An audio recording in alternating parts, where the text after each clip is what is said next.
How are you? Okay, beat you here. Yeah. Hello, Susan. Hi, Susan.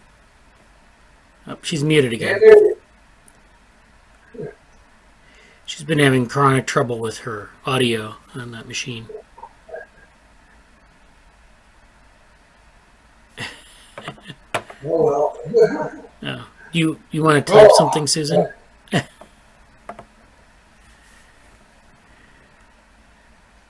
All right. So, welcome to the meeting. I have a bunch of things today to talk about. I don't know, people probably come in as we go along, so I'll probably start with the blog post for Darwin Day that I did, and then we'll work from there.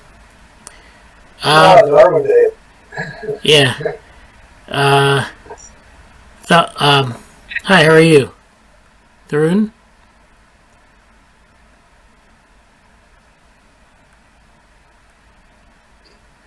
Tharun was slacking me about some data, so I wanted to make sure maybe he had something to present or something else. Well, anyways, so yeah, let me get started here. We have Mainak. Hello. So the first thing I'll talk about today is the Darwin Day post. And I didn't know what it was going to be like until the day of, so I just threw this together. This has a lot of good stuff in it. It kind of bridges like development and theory and brains. So definitely you should check it out. A lot of links in it, so I can show you things here, but it won't. You won't get the links. Oh, okay. So Tharun says, I'm having issues with my microphone. I found the files. Thank you. All right. And then I just wished Ellen Happy New Year, Susan. So.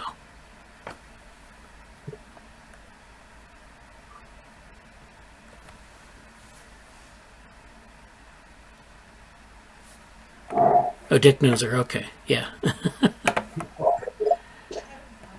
So that's good. So this is the post. I'll highlight a number of items I've run across. So the first thing is this special issue of Royal Society of London B called Basal Cognition, Multicellularity Neurons and the Cognitive Lens. And so this is a nice new issue here of Philosophical Transactions of the Royal Society, and it's a really good special issue. They have a lot of different articles spanning plants and origins of the nervous system and different types of, like, the evolution of neurotransmitters and elementary nervous systems, which we'll get to in a little bit. And so reference in the origin of the self and the early nervous system evolution. So, you know, it's a lot of interesting stuff about, like, sort of the origins of cognition and biology. And Michael Levin, I think, is one of the editors on this. We've mentioned Michael Levin, a couple other people who are less familiar to the group here. But this is definitely a good special issue to check out. They talk about basal cognition. So basal refers to the evolutionary origins and the context of the tree of life. So it means that things that originated towards the bottom of the tree of life. And so that's why you see things like this picture here, which is a picture of a very early nervous system with cells that are building some sort of scaffolding. This is a review elementary nervous systems. Uncovering cognitive similarities and differences, conservation and innovation. That's another good article. So I definitely urge you to check that out. Then move on to Darwin Online, which is a repository for all sorts of historical things having to do with Darwin's work and things going on in the late 19th century. So there's a lot of good stuff in that repository. It's just personal correspondence, books, published materials that are hard to find other places. Then, of course, this we've talked about this. Is that? Oh, Shruti's here too. All right, so back to the This picture here, 1 billion years of continental drift. Yeah. Has anyone pushed it back to 4.6 billion? I don't think so. This is the newest work. So, like, we talked about this a couple of weeks ago, and a lot of the simulations of continental drift are like maybe 500,000 years at best. They've pushed this back to 1 billion years, and there's a paper associated with this. That's this paper here. We talked about this a couple weeks ago, but it's they kind of go through their methodology here, and they kind of talk about it, how they've done this. So no, I don't think anyone's gone back any farther than 1 billion years. But you got to look at the map here, and you think, what were the consequences of this for life that was, in 1 billion years ago. So actually, I followed up on that in the post, and this is a image of someone who did this they didn't publish it, but they kind of did this on their own, where they took the tree of life and they took, in this case, it was like, a map of continental drift from about 225 million years ago to today, and they looked at like how the continents were organized, which continents were once connected and which ones split away at certain times, and they were able to place some of these subtrees or clades on different places. So number 1 is monotremes, and they placed that here in Pangaea, and then 2 is marsupials, estimated some sort of origin in Laurasia. I'm not really sure why they would put that there instead of down in, because Australia is down here and we associate marsupials with Australia, but sometimes you end up with like organisms in a certain place, they sort of survive and they're wiped out everywhere else, but their origin may be somewhere else entirely. And so this is one attempt, and I've not actually run across any other attempts to do this. This is something I couldn't find in the literature where people were actually taking like the common ancestors and putting them on a map. So this isn't going back 1 billion years, this is only going back about 225. Huh. Maybe we can get that person to do the boring billion. Yeah. There's a field called phylogeography, which is this is basically phylogeography, where you have these phylogenetic trees, and they're mapped to some sort of geographic space, like continents or a range of a species or something. But a lot of the work that are out there, and I don't know, I haven't really done a deep dive into it. They haven't really done this. They do stuff like they'll look at like the tree of life, and then they'll kind of look at extant species, and it's not at this scale of time. So definitely not. I mean, it's something there's definitely an opportunity there, although the methods probably aren't worked out for it. Well, can you hear me now? Oh yeah. Hi, Susan. I managed to figure out which microphone I'm on. Oh, good. Did you have any comments about this, or? No, it's sort of not my area of expertise. It's interesting. I've sort of always known about it, but never looked into it. Yeah. The next thing to add to that map is radiations. Oh, right, yeah.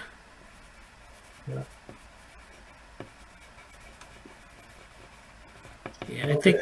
Yeah, I think we'll try to revisit that in the coming weeks. So I'll put that on the list, or on the sort of make a note about it. Yeah. So this next feature, this is a paper. This is actually an evo-devo paper, so now we're going to development. And this is nervous system anatomy of the brain. It's called Evolution of New Cell Types at the Lateral Neural Border. And this is in a developmental biology journal, so they're using converging evidence from genetic regulatory networks and anatomy to demonstrate common mechanisms shared between invertebrates and vertebrates. And so, let me see if I can get to the paper here. Yeah, so this is the paper here, and they have, this is more of an anatomical study, so we're not talking about geography anymore. We're talking about different things. Animals have become increasingly complex by the addition of novel cell types and regulatory mechanisms, and so they use the lateral neural border of the brain as a way to look at that. This is a region of developing ectoderm where neural and non-neural tissue meet. Yeah. Has anyone plotted the number of cell types versus geological time?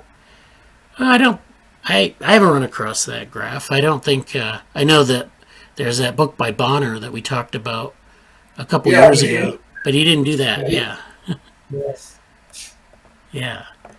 And so you might be able to derive it from these data, something like this, where you look at, like, maybe assume the common ancestor had a certain number of differentiated cell types, but on that the geophylogeny thing. Yeah. What's the middle initial? Oh, there it is, for Carlos. Yeah, Carlos E. Alvarez. I'm trying to see if I can locate it. Yeah. Okay. Let me see if I can find him on... Oh, here it is. This is the Google Scholar. Is that Ohio State, I think. University. Abigail, Mexican student, Ohio State University. Okay. Yeah. Nope. Nope. Nobody at Ohio State by that name on Web of Science. Maybe he, I don't know. Maybe he retired or something. I don't think that's his main field, but that's... Okay. Anyways. So that's that paper, and so that's a evo-devo paper on the cell types. And then, of course, this is... now we can move into theory, and we were talking about neural systems. Now there's neutral theory. The neutral theory of molecular evolution. This is the 50th anniversary of a famous Nature paper by Kimura and Ota, where they talk about neutral theory, or the molecular neutral theory, and so that's an interesting point. Neutral theory postulates that most biological variation is expressed in selectively neutral genes, meaning that they're sort of random and they're not selected for. So this is something that if you look in the literature, and I think I have a citation here, there's a controversy between neutral processes and selectionist evolution. So some people think that selection plays a very dominant role in evolution, and some people think that these neutral processes play a role in evolution and driving the diversity that we see on the planet. And there are other papers too. There's also a ecological neutral theory. So molecular neutral theory sort of branched off later into another type of neutral theory called ecological neutral theory, and it's a bit different. There are a lot of differences in terms of the scale of analysis in that. So just so you know, if you're looking at the literature in that area. And again, I have these citations at the bottom. And then finally, we return to neuroevolution, and we return to several papers from this lab. Cassandra X. DeVore. She's a evo-devo-neurobiologist. Someone called that word, that's the name that someone gave it at this conference. And they're looking at this conference, she's looking at the evolution of learning and memory in insects in Drosophila. So this is the fruit fly, of course, and this is a model system. And she's looking at learning and memory and a lot of the different aspects of biology and learning and memory. And so, this is a model system for a lot of things. Drosophila, they do a lot of neuroscience in this model as well as developmental biology. And so there's also some interesting work in this lab on insect size and shape and egg size and shape and a lot of things like that. So if you're interested in these topics, go to this post. I put it in the chat. There's some citations, and I might add a few more citations to this. This is interesting. There's a data set of egg size and shape. Yeah? How do you get chat on this? I can't find it. Oh, down at the lower left-hand corner. It's that bubble. Lower left. Oh, okay. Yeah. Oh. Yeah. Talking about tectonic plates, we had an earthquake 2 days back here. So that was in Shruti, where Shruti is located. They're moving. And this is the research profile of Carlos Alvarez. Okay, so this is the guy who was doing the work on. Actually, he did that graph I showed of the plate of plate tectonics and phylogeny, and he's actually, I think, a biomedical scientist mainly, but he's done this work as well. So. So let me put that link again if you came in late. Oh, there's Krishna, and I think, yeah.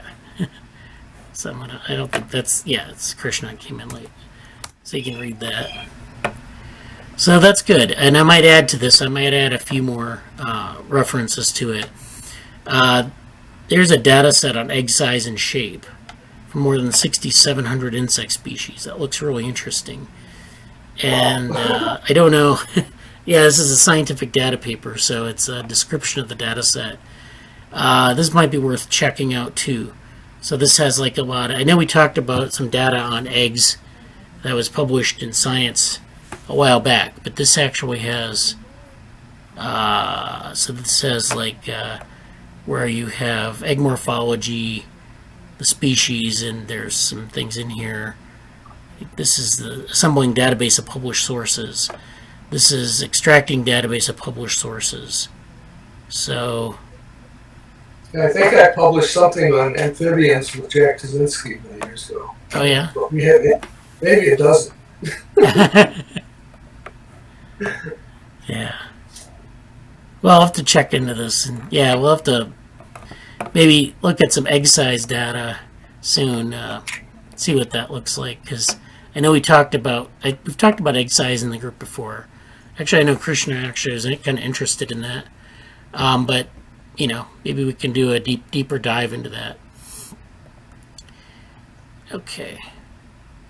So the next thing I wanted to talk about was, do we have any other comments or questions at this point? Okay.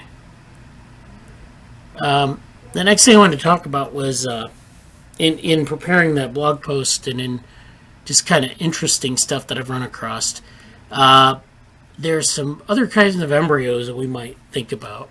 I know we talked about in this group C. elegans embryos, and of course there are human embryos and mouse embryos, and then we have the Drosophila, which is the fruit fly, and then we have the zebrafish. I think that's something we've worked on in one of the papers. Then they also have sea squirts, which are the embryos, which are really interesting embryos from from marine invertebrates, and so we worked on that. I've been thinking about ants and plants, so I'm going to talk a little bit about ant and plant embryos and spider embryos actually too. So this is an ant embryo here. They lay their eggs in their embryos that they lay, and they actually have this. Here is an ant carrying this cluster of eggs with the embryos inside, and they actually have this interesting symbiosis between carpenter ant embryos and some bacteria.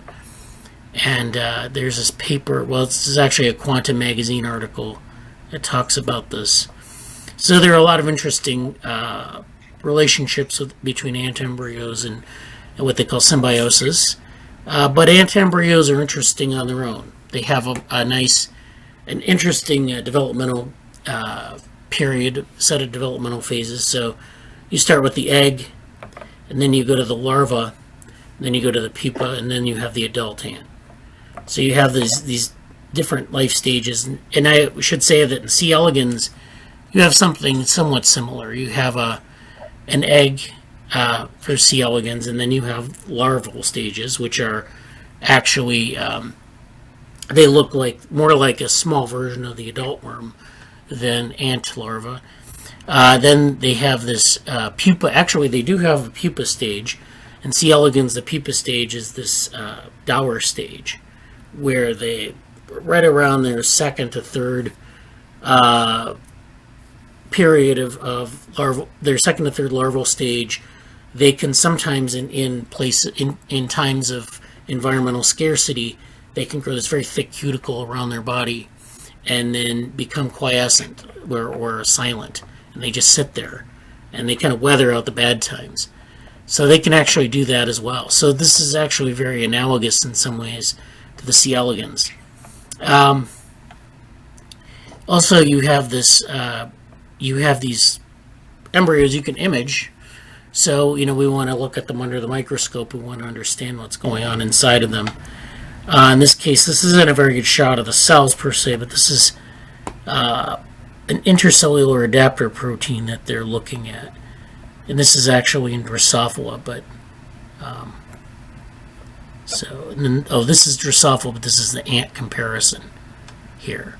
So you can see that there's a relationship between ants and Drosophila as well. I could maybe put some of those under my new microscope. Yeah. Yeah, I don't think ants are too hard to find. I mean, No, they are. Oh, yeah. It's minus 32 centigrade here. Wow. Yeah, it's pretty cold here, too. So. No, it isn't. Yeah, well, compared to you, but. So then we move on to spider embryos, and again, these are spiders are not that difficult to find generally. I mean, if you're in the middle of winter time in North America, it's very hard to do, but you can find spiders in most parts of the world. This is the embryonic development of the Central American wandering spider, Cupienius soleil. And this is a nice shot of a spider embryo, sort of in a stage of development here. You can see the top of the embryo, and you can see this part here, which is starting to differentiate.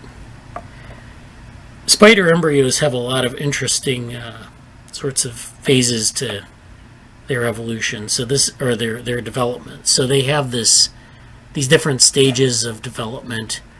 So this is the morphogenesis of the head region. Oh, this is a spider with a bunch of eggs in it. It's going to lay the eggs. So this is their egg sac. This is the morphogenesis of the head region of a spider species. And this is a schematic drawing of the embryonic heads at stage 10, 11, 12, 13, 14. I think that's it. And then the stages, so this is stage 10 here, stage 11, stage 12, stage 13, stage 14. These dark gray areas are non-neurogenic ectoderm.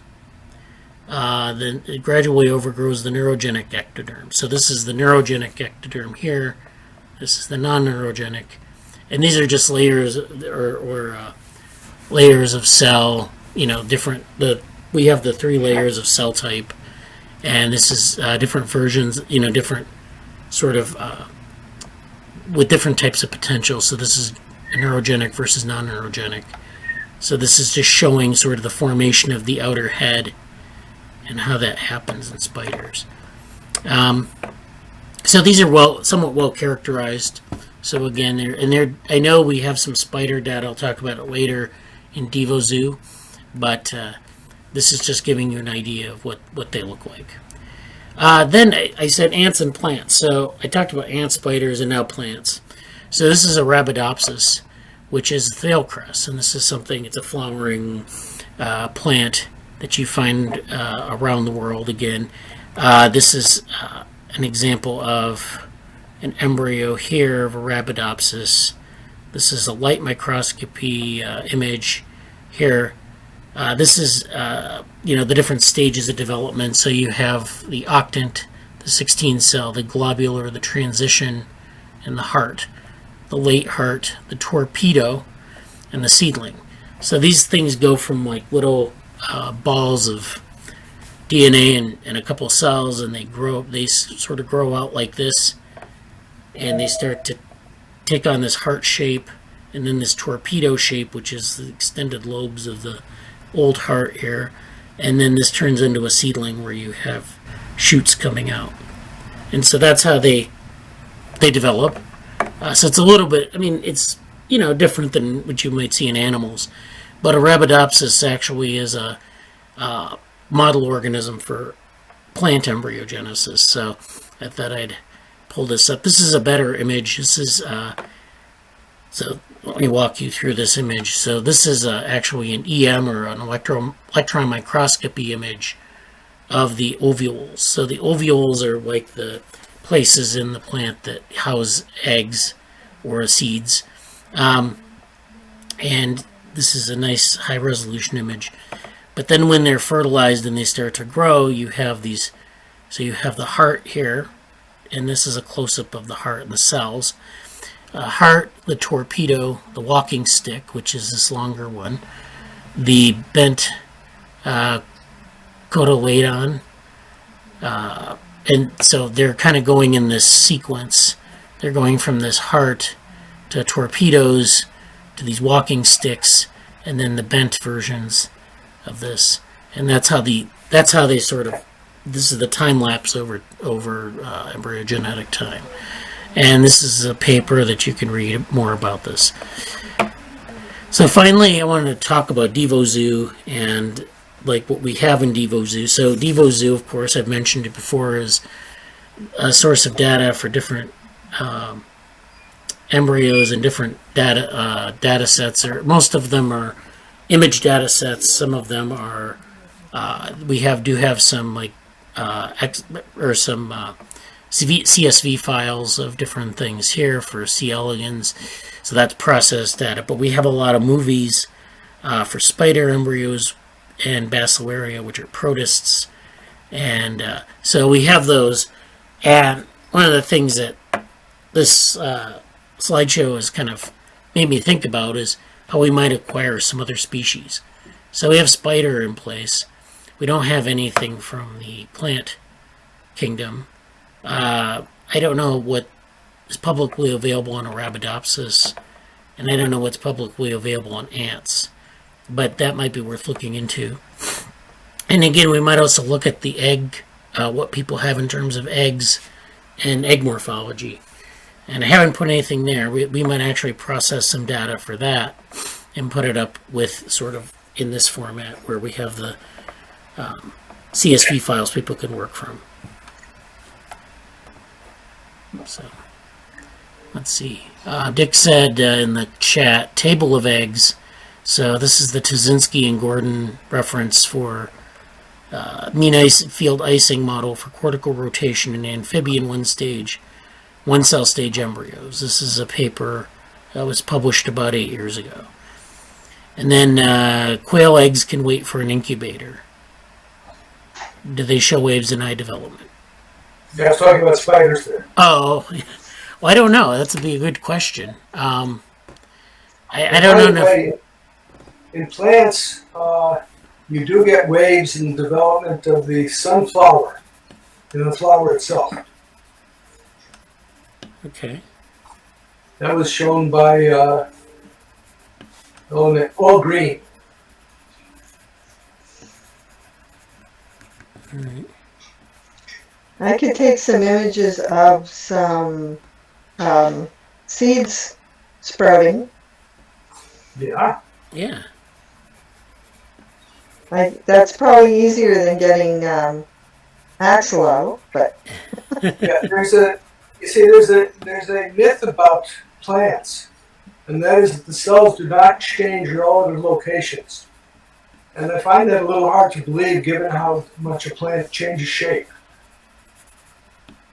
That the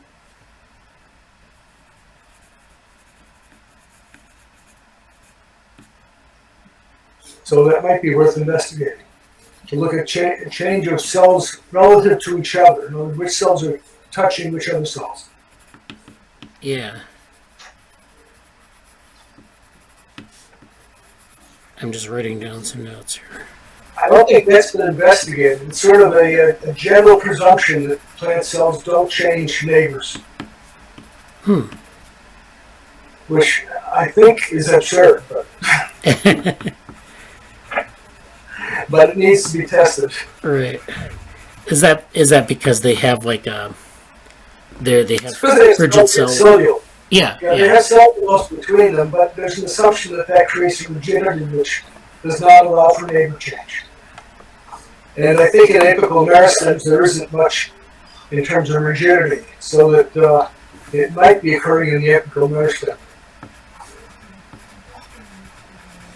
Yeah. So just getting 3 dimensions of apical meristems versus time and tracking the cells and looking at their neighbor relationships could be quite rewarding.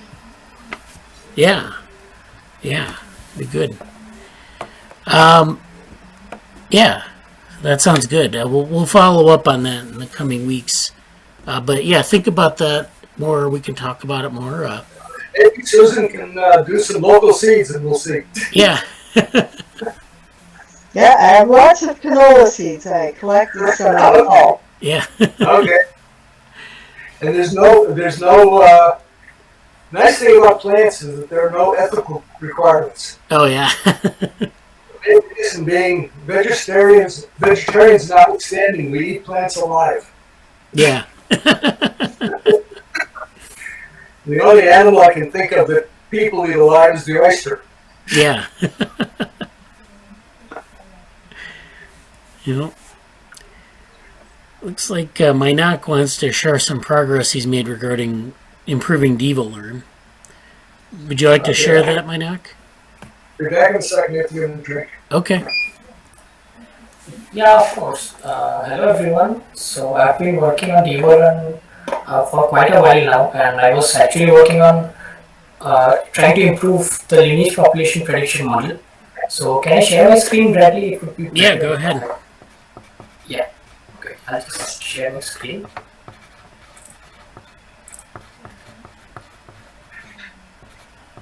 Okay, can you see my screen? Oh yeah. Yeah, I can see it. Yeah. So I'll just go over it real quick. So what happened is that I was going through the DevoLearn code base, and I found the lineage population model, which was trained on a very small data set, right? So like last week I had shared a new breakthrough kind of a thing that happened. Like I was able to compile a larger version of the data set, which was as clean as the older version. So here's a comparison that I made. What's happening in these videos is that the dotted lines are the prediction lines, and the non-dotted lines are the labels that we got. So the closer these lines are, the better it is. So this output is from the DevoLearn current model that we got, and this output is from the new model. So on surface it might not look like much, but like if you look at these two lines here, if you look at this dotted line, it's like way far off in case of the DevoLearn. It's far off the label line, which is not good. But in this case, it's very, very close to our target. So like I actually wanted to have like a solid metric to make sure that it actually works well. It actually works better than the old version. So what I did is that I ran the both models on 36 sample videos, on 36 test videos, and I basically calculated a loss metric. So here are the losses that I calculated on 36 videos. So these are the video tags, and these are the green bars represent the new model, and the red bars represent the old model. So like in 9 out of 10 cases, basically we are getting lesser loss with the new model, so which is good news. And later on I wanted to just quantify all this into a single metric. So what I did is that I took the averages of both, and the upgraded model works better, and it's giving out almost 35 to 40% less loss, depending on the video.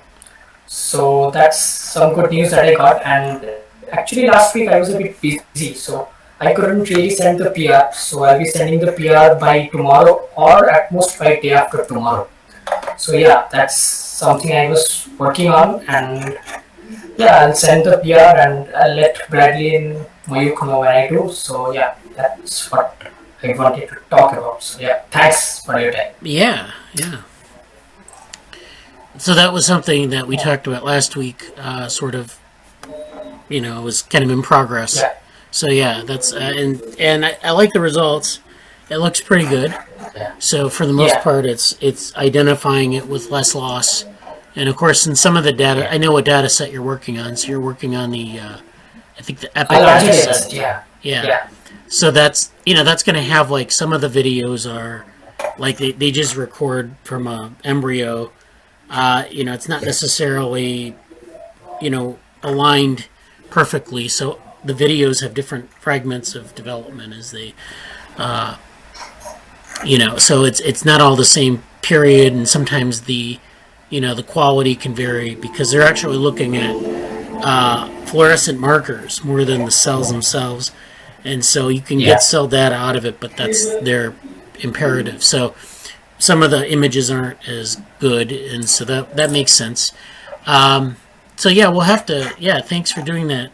Please issue a pull request. Absolutely. So can you guys still see my screen? Like I can't. I think you unshared it. Can you share it again? Okay, I'll share it again. Okay. No, it's okay. Like I was confused. Like I didn't know whether I was sharing it or not. Oh, yeah. Okay, so could you guys see my screen when I was going over the graphs or? Yeah. Yeah. Okay, great. So you guys saw the graphs, right? Like the plots. Yeah, great. And thank you for letting me present, Bradley. It was good. Oh, okay. Yeah, no problem. Thanks a lot. Yeah. I'll send the PR within the next couple of days. I'll talk to Mayuk, just finalize a couple of things, and I'll send the PR. That's all right. Yeah. Right? Yeah, that's good. It's okay. Okay. I'll get it reviewed by Mayuk once, and then I'll send it to him. Yeah. And then I'll send the PR. Yeah. Okay. So, I think Krishna sent a message about his evolution paper or his submission, and he said something about a paper being completed. Can you update us on that, Krishna? Just interested to know.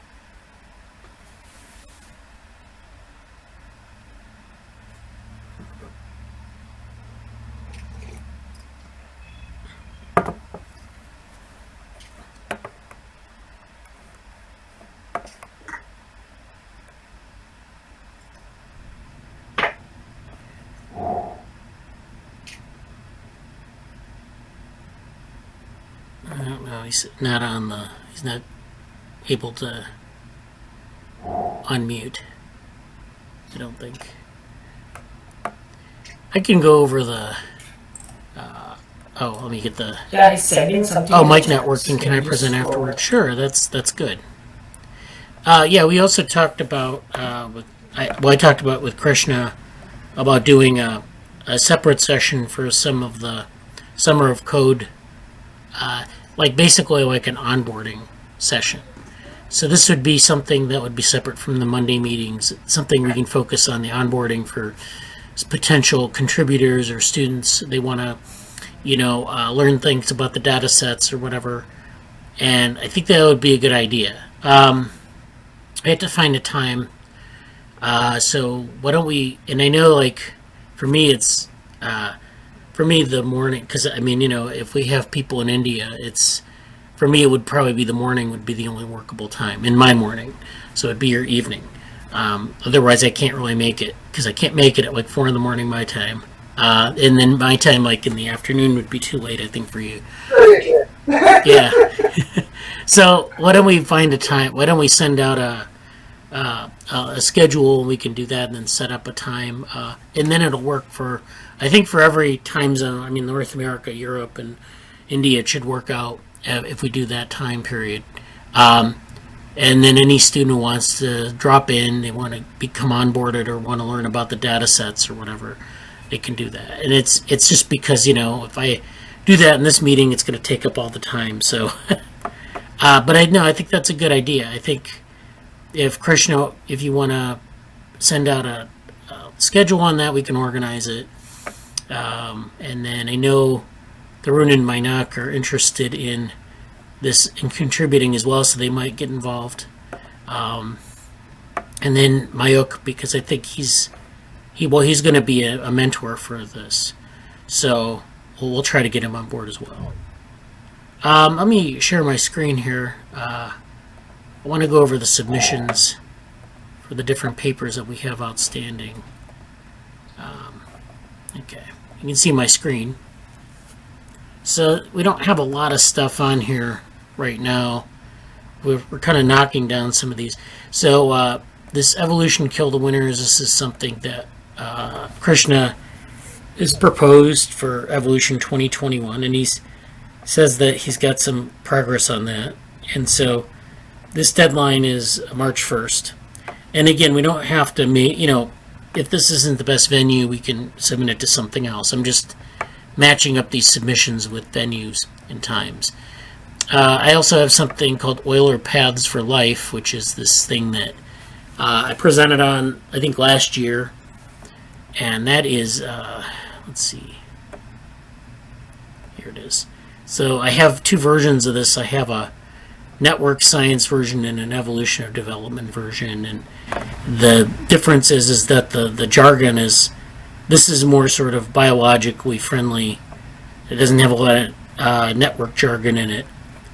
And then this version has more network jargon in it because it's for network science. Bless you. And this is, this will be worked out over time. This version here is going to be submitted as a full paper. So this will be worked out as a full paper.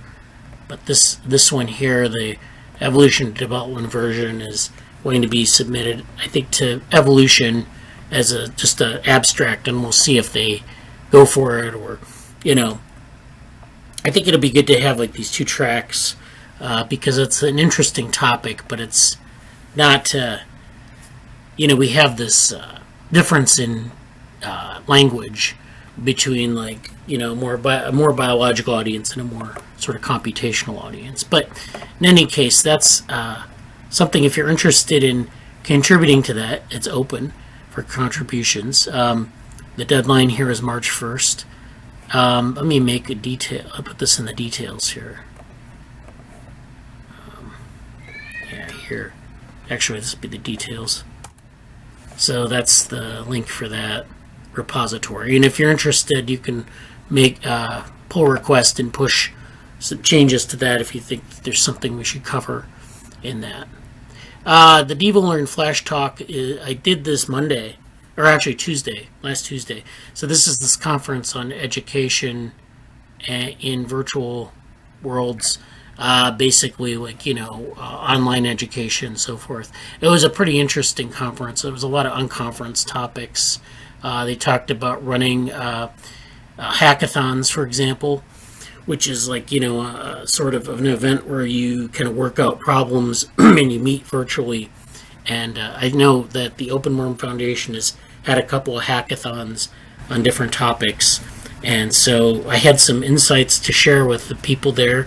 We were putting together a guide for, we're going to be working on this guide for, academic hackathons.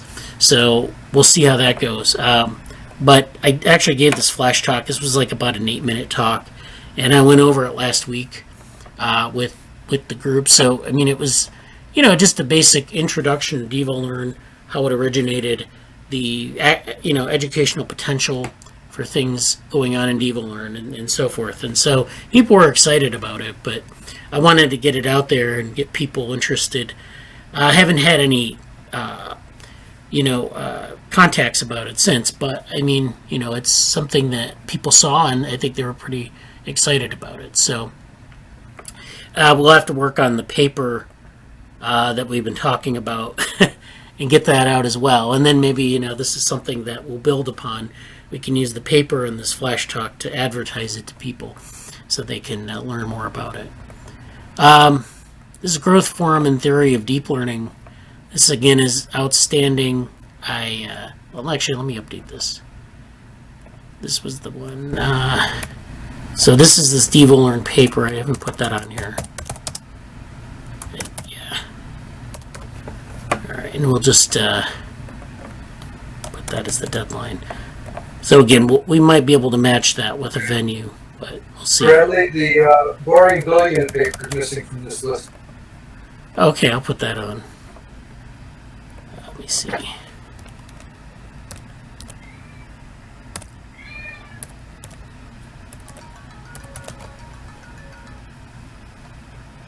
Am I being audible now? Oh yeah, you're audible.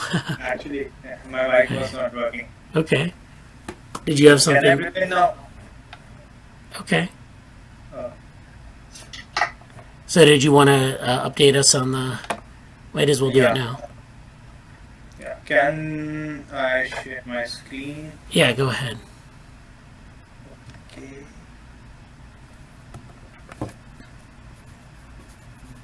Is it visible? Yeah, I can see your screen. Okay. So, okay. So in the last meeting, I was talking about the Kindle book. Oh, okay. I have a very initial setup regarding that. So since we are planning to launch a free Kindle book that would be open source, and it would be somewhat an you can say mixture of computer science and biology. So it would be titled like Computers and Biology or Introduction to Computational Biology, something like that. And I have designed this kind of outer, you can say, how the book will look from the outside, and this is something that I thought would be nice. We can alter that. And these are the proposed chapters: that what is computational biology, machine learning in computational biology, what is machine learning in biology. Oh, I think I have okay, so Python libraries, and machine learning algorithms in Python that are focused on biological data. So I think that we can split our group into two portions, like Dick, Bradley, Susan, and Jesse. You are much more into biology stuff, and me, Ujjwal, Mayuk, we are not very much versed in biology, but we know computers. So what we can do that we can split chapters, like 3 chapters would be written by you, and then rest 4 would be written by us, and that's it. How did you make that? What are you writing this in? What? Is that Pages? This presentation? Yeah. It's Keynote, Apple Keynote. Oh, okay, Keynote. Yeah. I switched to Mac. Yeah. Yeah. So okay. So- And we can while making it, we can get assistance from Kindle Direct Publishing also. I made the cover, like I made this thing. Okay. Yeah. Like this thing I made with the help of Amazon Kindle Direct Publishing. They have a website where you can make the cover pages, and we can even make it better looking also. But this is the most basic icon. Here we have our title and alphabetically arranged name of all the writers, and what at the backside we have what DevoWorm really does, and regarding a short summary of the chapters. So this is all. Wow. And the second thing is this paper, this abstract. So I think there is a little bit indentation error. So this is regarding the winner get kills or winner take it all paper. And so I have one question, Bradley. Can I add a photo here, or does it have to be all text? We probably, I think you can do an image. You might want to, this might be copyrighted, so you might want to make like your own image. Yeah. It's very similar. And then say adapted from this image. Yeah, actually, I was feeling a bit lazy. I didn't want to write all of this, so I copy pasted the whole image, and I thought I'd give the credits in the footnote. But okay, I'll make an image myself.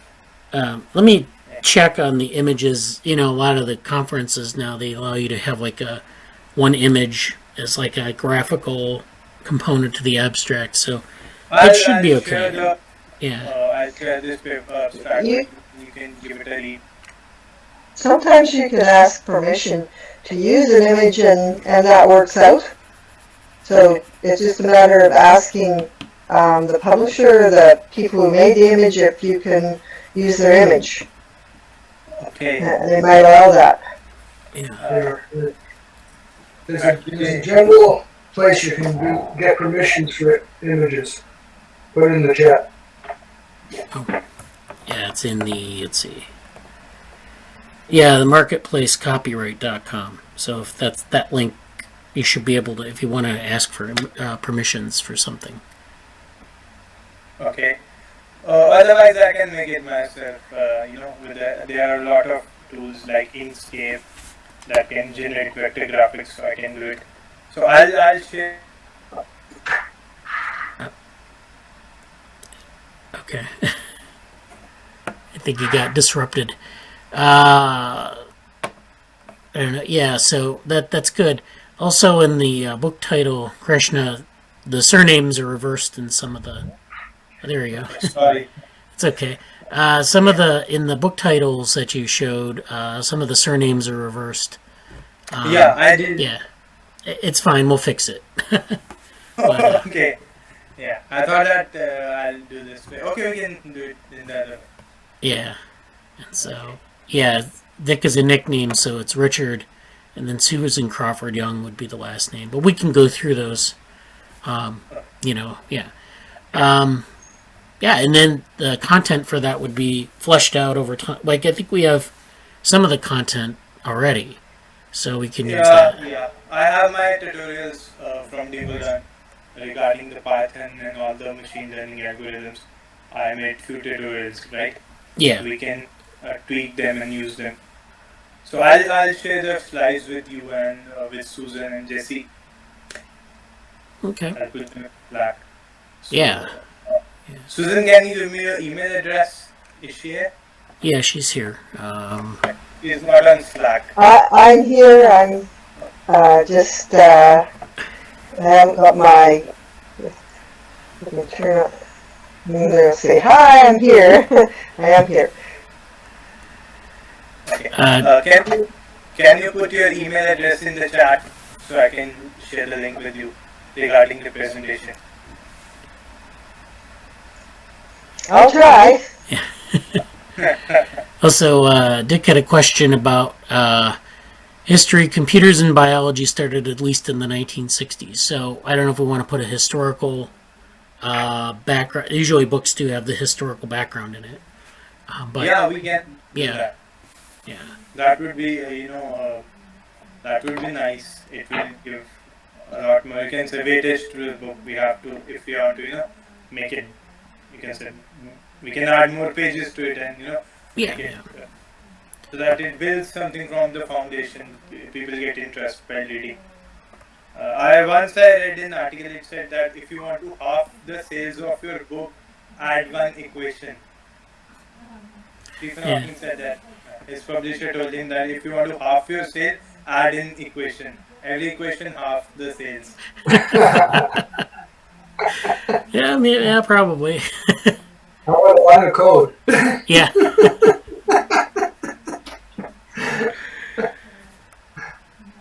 So that's it from my side. Okay. Yeah, thanks. Let me go back to the submissions quickly here. So we have two things I want to add here. We'll add in this book. What are we calling it? The Kindle book, I guess. And then we have the Boring Billion paper, which is currently that's myself, Dick, and George, who isn't in the meetings, but he's interested. There's Jesse in the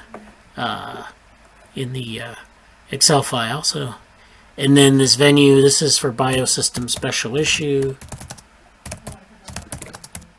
And then the Kindle book is for Amazon sales, or sale.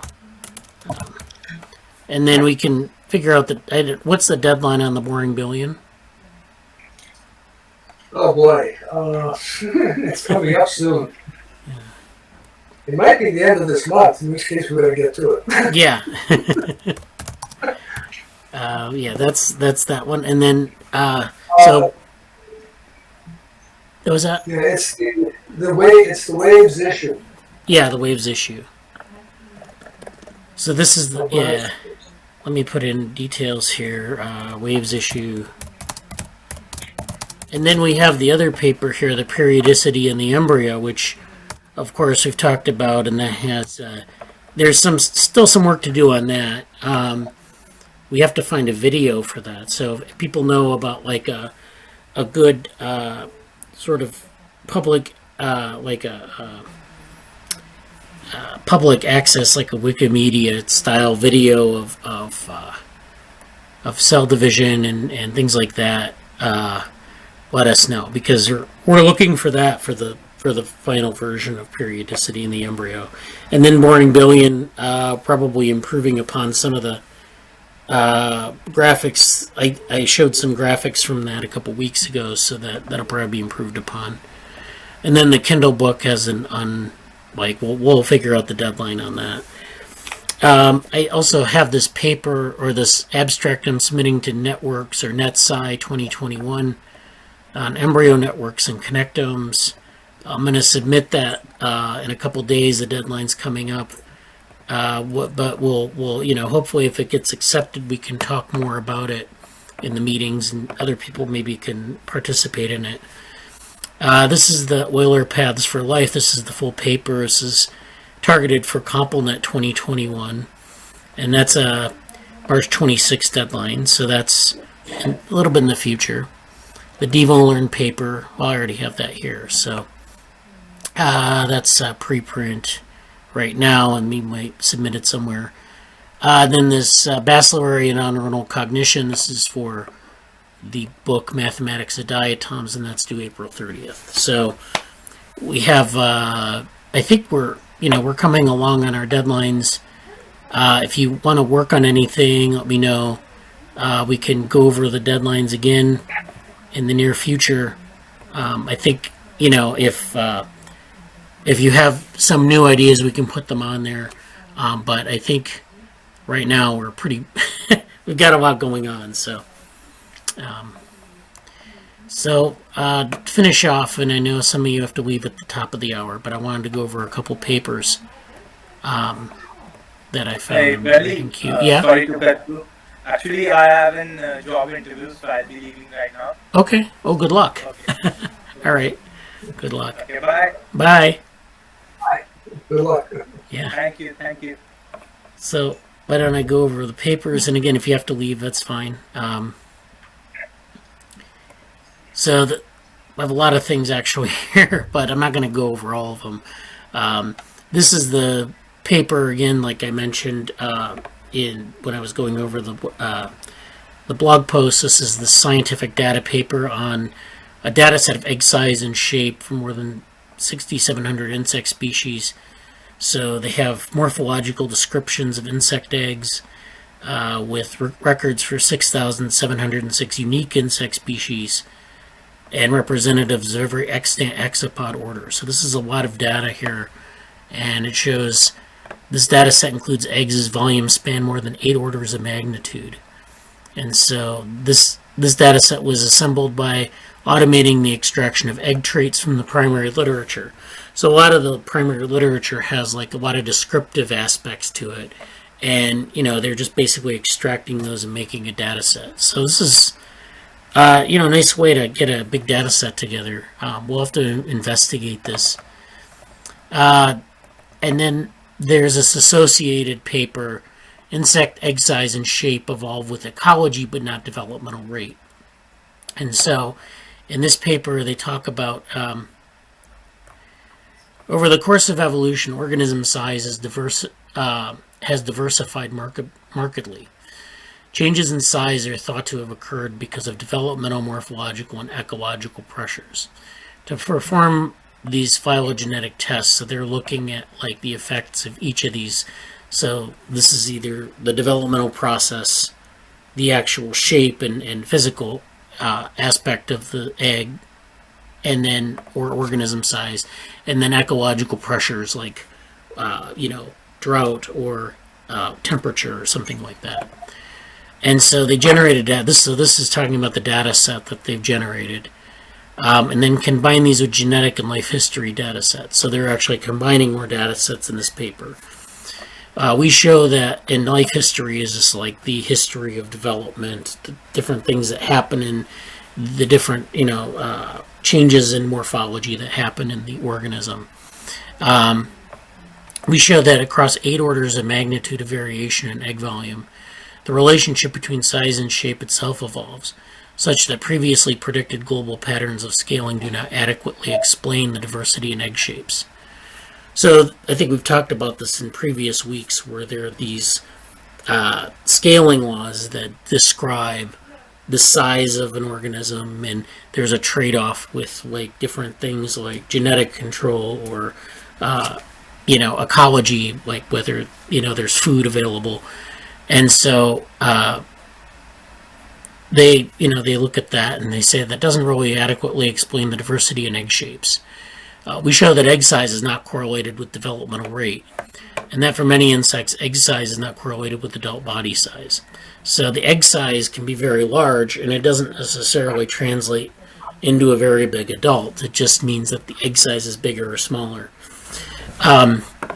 Instead, we find that the evolution of parasitoidism and aquatic oviposition help to explain the diversification in the size and shape of insect eggs. And so this is parasitoidism is, I think, like something to do with parasites, and then aquatic oviposition is like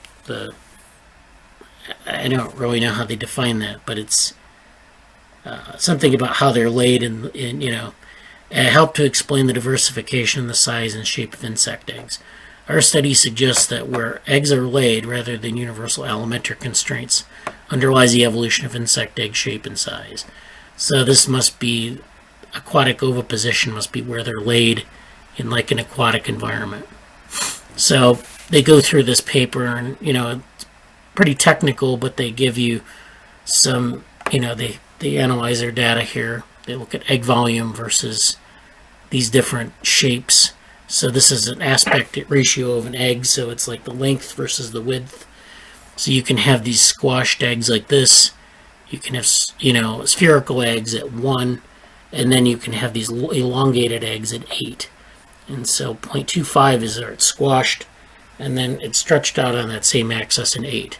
And so all these shapes are shown here in terms of egg volume, and then they're shown in terms of the phylogeny, or the tree of life here. So you have different groups, like, genus, what they call genera. So they're different groups of species along this axis. And they show that egg volume does correspond something, somewhat to this, but there's a spread in terms of the actual shape of the egg. And so that you can see that these colored dots are colored based on these taxa. So, and so this is, so they have this really long, very detailed graph here, but they basically show this idea of allometry. So you have these linear functions that describe growth relative to some, as like you might have, like in this case, it's egg length versus egg width. And so you have all these like trends across species, and you can, plot them out and then draw a function through those points and describe some sort of scaling relationship between, as you have like an egg of a certain size and shape, the size varies by, if it's a certain shape, the size will vary. As the size increases, then, there's a corresponding increase in something else, and that's described by these functions. So you can see that there's, and then there are a lot of things in this graph that, like an increase in slope here is like where certain aspect, like the width is sped up, and this slope here is where the length is sped up relative to the width. And so you can see in development how you can get differences in shape. This slope where it equals 1 is like a spherical egg, and the size of the egg is, it's like this slope equals 1 is where the size increases and it just stays spherical, but the size increases. Slope greater than 1 is where the width is wider than the length, and it grows accordingly, but it's actually a little bit more, it grows much wider than it does long. And then in this case it's longer than it grows wide, and that's how that works. So yeah, this is an interesting paper. I'm not going to go too much more into it, but if you want to read more about it, let's see. Then we also have another paper on centipede embryos. So I didn't talk about centipedes in the ants and plants, but they're also centipede embryos. And centipedes, again, are, available. You can harvest, centipedes and hence their embryos. I don't know how easy they are to work with, but this kind of goes through the embryonic development of a certain centipede here, Strigamia maritima. And this kind of goes through this description of the embryonic development of this species of centipede. And again, this is another arthropods, so we have, it's very similar to Drosophila and ants and spiders. So we have these are images of the embryo that they've taken different ways here. So they look at the different developmental stages of the egg, using different markers, using a bright field approach, and they show the different developmental stages. So if you're interested in sort of an exotic embryo, this is a paper you should read through. So that's kind of going in the direction of biology. This is a little bit, well, it's still biology, I guess. This is a new paper. It's a book chapter on dynamic positional information, patterning mechanism versus precision and gradient-driven systems. And this is a good review if you're interested in thinking about the position of cells and development. This is a good sort of an overview of this. So they actually quote Claude Shannon, who's the father of information theory in here. And the quote is, "While we feel information theory is indeed a valuable tool in providing fundamental insights into the nature of communication problems, it is certainly no panacea for the communication engineer or for anyone else." And so they talk about information. The reason they bring up that quote is because here they're talking about information. They're talking about positional information and then the concept of information, which is, you can measure positional information in terms of bits, and people have done this in papers. But positional information is also something that the cells have that tell them where to go in development or where they should be located in development relative to one another. And so sometimes cells will control their fate based on their position relative to other cells.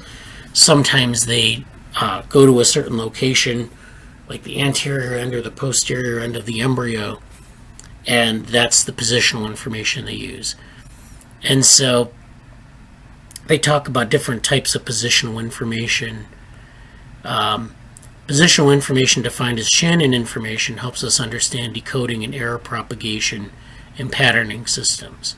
They also talk about general relativistic positional information, which provides a metric to assess the output of pattern-forming mechanisms. So they're interested in pattern formation in the embryo and the role of positional information, and they kind of get into these two definitions. And so this is the sort of the thing that they're going to cover in this paper. They go through a lot of review about information in life and in biology, and so they talk a lot about like DNA and RNA, of course. But there's also this information at the level of the cell, and so this is important as well. And so we're going to be talking about things like, Shannon information theory, which is measuring things in bits, and other types of information. And so, we could get into this pretty deeply and still not really understand it very well. But this review, I think they kind of frame it in terms of like developmental systems, and I think it's an interesting paper for that reason. Yeah.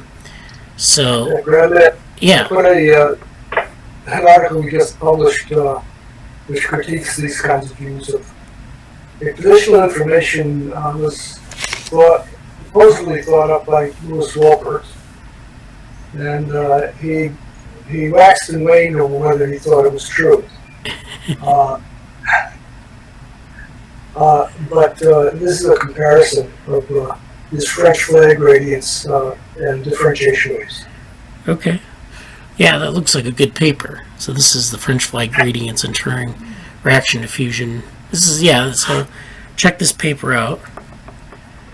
And so I think with this paper, I'm just going to kind of leave it at that for now. So they talk about positional information and developmental biology, and it's, it may or may not be the case. I mean, we're trying to, we have these hypotheses, and so they go through a lot of the sort of the argument for, actually they talk about here, because this is French flag model. So this was actually Louis Wolpert we talked about a couple weeks ago, and he just died. But he did this, he developed this notion of positional information. So we have this model called the French flag, which is what Dick mentioned, and this is a basic pattern formation problem. So you have this flag that you want to replicate, which has these 3 stripes, and they're different colors. And the question is, how do you arrange the cells so that they replicate this striped pattern? The striped pattern exists in space. So in this hypothesis, there's this positional information that the cells have about their location, and it's done by what they call morphogen concentrations. And so the cells will differentiate according to this positional information, which is the existence of this morphogen in a certain part of the embryo, or in this case, a string of one-dimensional cells. And so, the question is whether you can replicate these stripes, or whether it's, unsorted, or what. And so the idea that you have these stripes suggests that positional information is the mechanism, although it doesn't necessarily suggest that. It's just that, it seems to be able to replicate that, so we know that there's something going on. Yeah. There's an historic, especially in computing. There was a field called embryonics, where this was in Switzerland, where they tried to imitate in electronics what embryos do, but then they used the models of positional information, which may not be correct for what embryos do. So they limited their perspective on the electronics based on development by sticking to a theory that hadn't been proven. Yeah. Yeah. Well, that's interesting. Yeah. So this paper, they talk about the French flag model, then they talk about, positional information as a mechanism, and then, kind of getting into the discovery of molecular gradients. So this idea of a morphogen gradient, they talk more about like that assumption and what that means. And then they talk about actual positional information as Shannon information. So now they go to positional information, they think about it in terms of Shannon information, which is a little bit different way of thinking about it. And this actually allows them to do some, to look at it in a very, targeted, precise way. So, they talk about that in here as well. And they also talk about mutual information, which is a form of Shannon information where you look at the information in common between two entities and you look at the overlap. It's kind of like sort of like a correlation between the two categories. So this is this pretty long paper actually. So, but they do talk about a number of technical issues that are really interesting. If you're interested in development, if you're interested in how cells, sort themselves and form patterns, and of course, this paper here. Okay, Dick put some more papers in the chat here. Mechanics and embryogenesis and embryonic. So that's the embryonic stuff. And then he has a paper from 2001, Making Waves, which is in cybernetics and systems. So this is a very cybernetics-oriented thing, and so you can follow up on that if you're interested. I think that's all I'm going to do for today. I think we've covered enough ground. I know it's somewhat overwhelming. Sometimes I go through these papers, but I wanted to give people a taste of what's out there. So, so are there any questions? Anyone have any comments before we go? Just one, the special issues paper. It's due by March 1st. Yeah, I think so I need to get a microscope aligned by then. Yeah, I think it is March 1st. That Dick would know more, but I think, yeah, it's coming up. These deadlines have a way of creeping up on us. So, yeah. Yeah, it's creeping up on me. All right, my microscope is delicate to align, and finally figured out one way to do it. So you put a ball in the middle and aim all the microscopes at the middle of the ball. Oh yeah. Oh, your flipping microscope. Yeah. Yeah, my microscope is being a pain. In other words. Okay. Well, that's. Anyone else have any other comments? I didn't think we had a good meeting. So next week we'll try to. I don't know what we'll do next week. If you have anything you want to bring to the meeting, especially Shruti or Tharun, you can please let me know in advance. Susan also. I don't know if what kind of time you have, but we can talk about anything you want to talk about in terms of like biology or computation. So that's it. Okay, well, thank you for coming and have a good week. Okay, bye. Bye. Okay, bye. Bye, everyone. Most Bye. probably next week I'll present something. Okay, that sounds good. Okay, Yeah. thank you. Yeah. Bye. Okay, bye. See you, everyone. Take care. Take care.